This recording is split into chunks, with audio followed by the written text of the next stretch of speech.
Jangan pernah berpakaian ulama kalau Anda bukan ulama. Jangan mengaku diri sebagai ulama kalau Anda bukan ulama.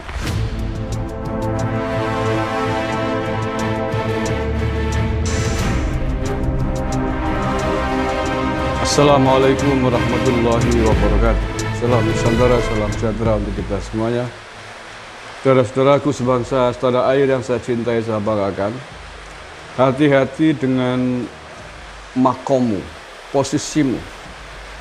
Janganlah pernah menempati posisi atau makom yang memang bukan makommu, bukan posisimu.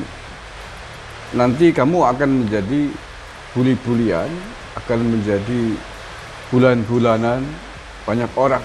Kalau ketahuan bahwa kamu menempati tempat yang bukan seharusnya menjadi tempatmu. Jangan memakai pakaian yang memang bukan pakaianmu. Jangan berpakaian dokter kalau Anda memang bukan dokter.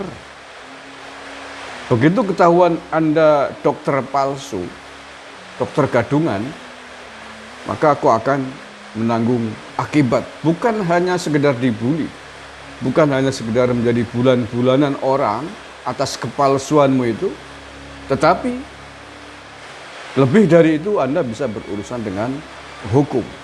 Kalau Anda bukan tentara, jangan coba-coba memakai baju tentara, berlagak seperti tentara, dan mengaku tentara. Pada saatnya ketahuan topengmu bahwa kau adalah tentara gadungan, maka kau akan berurusan dengan tentara yang asli. Kau akan dibully oleh banyak orang.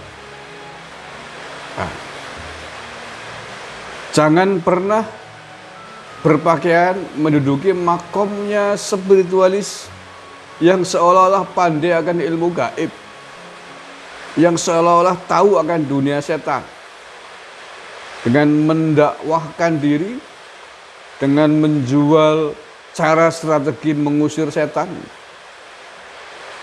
Begitu tahu bahwa Anda adalah spiritualis gadungan, dukun gadungan, maka Anda tidak hanya menjadi bulan-bulanan makhluk nyata, tapi Anda juga akan menjadi bulan-bulanan makhluk gaib.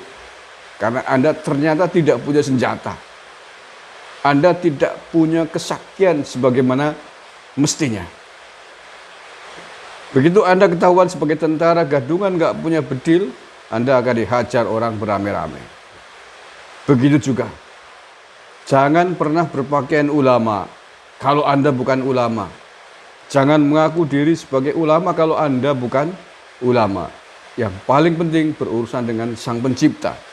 Karena Anda bukanlah ulama sejati. Anda tidak menguasai ilmu-ilmu ulama. Terkait dengan sosok bernama Abdullah Gimnastia. Setahu saya dia bukan ulama. Saya tidak pernah mengetahui, membaca, melihat bahwa dia adalah seorang ulama yang menguasai ilmu agama sebagaimana mestinya. Dia hanya berpakaian ulama, pakai udeng-udengan, pakai jubah, menyerupai diri ulama. Tapi otoritas keulamaannya saya tidak pernah mendengar. Tapi dia nampaknya bangga dengan jubah ulama yang ia kenakan. Dan akibatnya apa? Begitu melakukan kesalahan, karena memang dia bukan kapasiti seorang ulama, maka dia akan menerima hukuman yang sangat pedih dari masyarakat. Dia akan dibully, menjadi bulan-bulanan, dicaci maki. Bahkan tidak hanya dari orang luar, tapi juga dari orang dalam keluarganya sendiri. Itulah karena resiko menyandang memakai baju gelar jubah ulama sementara dia bukan ulama. Maka sebaiknya hati-hati, kalau Anda tidak menguasai, tidak alim dalam hal ilmu agama, jangan pernah mentasbihkan diri menjadi menyerupai seorang ulama. Karena itu berbahaya. Berbahaya bagi dirimu, bagi keluargamu, bagi warga masyarakat sekitarnya, dan bagi orang banyak. Nah, saya sedang melihat ini. Nah, hari ini saya melihat Abdullah Gimnastiar membuat sebuah cuitan yang kemudian menjadi bahan bulan-bulanan para netizen karena cuitannya itu. Ini kembali kepada karena dia memang bukan makomnya gitu. Nah, cuitan seperti apa yang kemudian menjadi bulan-bulanan banyak orang? Sahabat saya nih ya, ini dicuitkan hari ini tanggal 18 Oktober nih. Tulisannya begini dia. Ayo semangat untuk membahagiakan orang lain. Rasakan betapa bahagia hati ini menyaksikan kebahagiaan orang lain. Nah, dia mencuit begitu. Nah, tanggapan netizennya lucu-lucu ini. Bahagiakan istrimu yang bernama Nini. Jangan bisanya membahagiakan temu sendiri apa nih? Ada juga yang menjawab, jagalah dirimu dan keluargamu dari api neraka. Itu sering diucapkan para ustadz pada jamaahnya.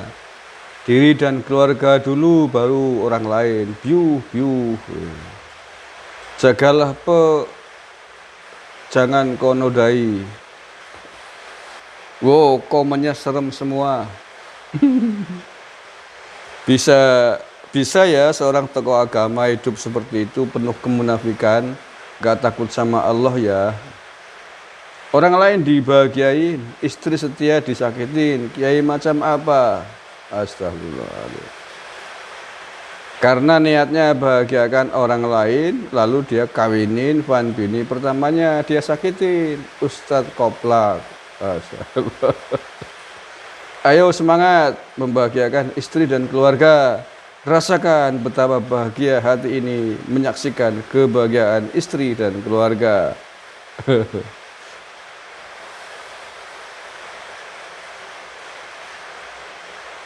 Ayo semangat untuk membahagiakan istri dan keluarga sendiri.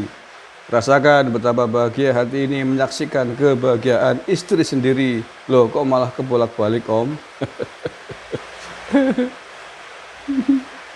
Bahagiakan istri muda dengan mencampakkan istri tua panutan. Bahagiaan janda maksudnya, Ustadz kok sampai menceraikan istrinya sih? Ngaji lagi yang benar. John Kay. Cara membahagiakan orang lain itu dengan kawin lagi ya, taat. Rame ini. Banyak banget nih, koplak-koplak anunya jawaban netizen nih. Aku mau bahagiain istri dulu, AA. Bahagiakan keluarga dulu, baru orang lain, Ustadz Koplak. Bahagiakan istrimu seperti membahagiakan ibumu. Jangan dulu jauh-jauh ke orang lain, Pak. Benar juga sih.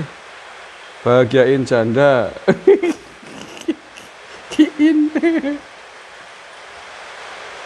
Jarkoni Bencamangah isi gelem tuku celometane gimnastiar.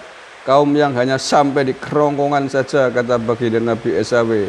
Dan itu banyak sekali. Jadilah mereka merasa paling benar.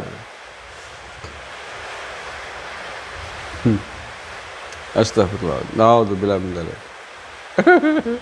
Bu RT, ayo semangat untuk membahagiakan wanita lain. Harusnya mah gitu atau rasakan betapa pedihnya hati anak dan istri ditelantarin. Makanya jujur itu pedih.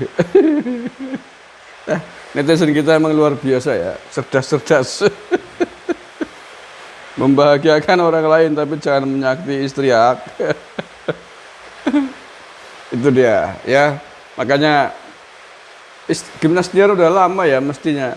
Apa nggak ada yang memberi masukan ya? Nggak ada yang memberi nasihat langsung ke dia bahwa dia itu bukan makomnya, dia bukan ulama. Masih menyandang gelar baju ulama. Ya, itulah resikonya. Oke, itu dulu aja ya. Kurang lebihnya mohon maaf. Assalamualaikum warahmatullahi wabarakatuh.